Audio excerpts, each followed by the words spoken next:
ধনিয়া রাইস করব। ভাতটা একটু ধরে গেছিল, তাই এটা হালকা স্মেল আছে, এটা তাড়াবার জন্য আমি এটা ধনিয়া রাইস করে দিচ্ছি। প্রথমে আমি এই বাদামটাকে একটু ভেজে নিচ্ছি। এটার মধ্যে আমি একটু এলাচ, লবঙ্গ, দারচিনি দিয়ে রেখেছি রাইসের মধ্যে।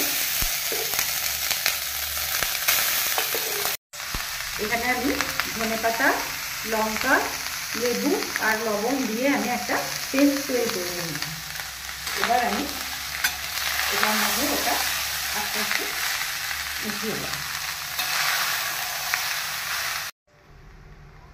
একটু গোলমরিচ দিয়ে দিলাম,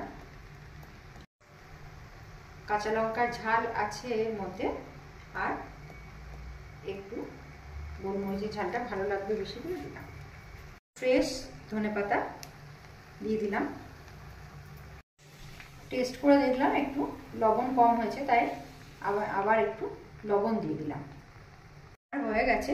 এবার গ্যাসটা অফ করে কিছুক্ষণ ঢেকে রেখে দিয়ে তারপরে আমি পরিবেশন করে দেখাচ্ছি। এইভাবে ধনিয়া রাইস করে দেখবেন, হালকা ধরে গেলেও এটা পরে আর স্মেলটা থাকবে না। এরকম করে খেয়ে দেখে যদি ভালো লাগে তো আমাকে জানাবেন। ভালো থাকবেন সবাই। Thank you.